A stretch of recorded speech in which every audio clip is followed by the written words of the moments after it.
J'étais un jeune homme, quoi. Voilà. Enfin, comme tous les garçons, à un moment, tu regardes les choses attrayantes, quoi, tu vois, chez une fille. Donc, voilà. Je l'ai vu arriver. C'était mon premier jour d'école. Elle était...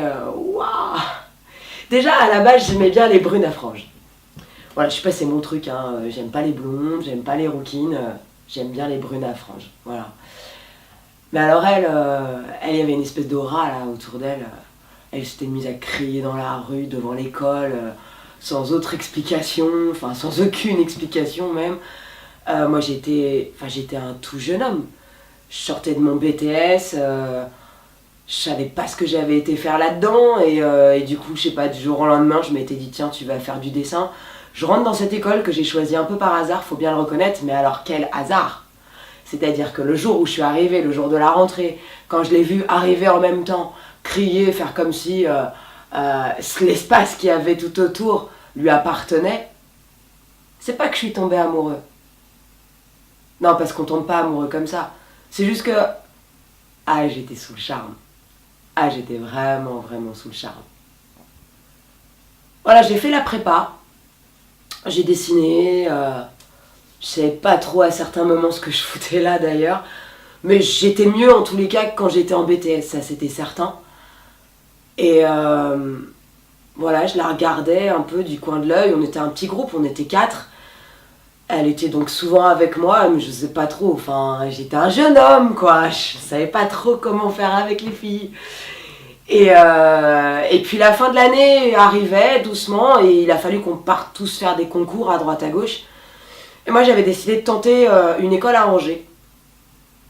Et voilà, on a pris le train ensemble, on avait un hébergement chez une pote. C'était chouette. On s'est retrouvés dans des moments d'intimité, je savais pas trop quoi faire, je savais pas trop ce que je pouvais dire, pas dire. Et à un moment elle m'a regardée et elle m'a dit mais est-ce que c'est vrai que tu t'intéresses à moi depuis un petit moment? Non mais moi là, comment te dire, je transpirais. Je transpirais de partout. J'ai commencé à essayer de répondre à cette putain de question que j'attendais depuis un an, quasiment. Et à ce moment-là, mon pote est rentré dans la chambre. Et en fait, on a arrêté de parler. Et on n'en a jamais reparlé. Elle est rentrée. Elle a pris son train. J'ai pris le mien. Non mais je sais, j'aurais dû à un moment ou à un autre, je sais pas, l'appeler, lui envoyer un message, lui faire un mail, je sais pas. Mais j'étais pétrifiée en fait quand j'étais devant cette fille, complètement pétrifiée. Donc j'ai rien fait. Mais bordel, qu'est-ce que j'ai pu y penser?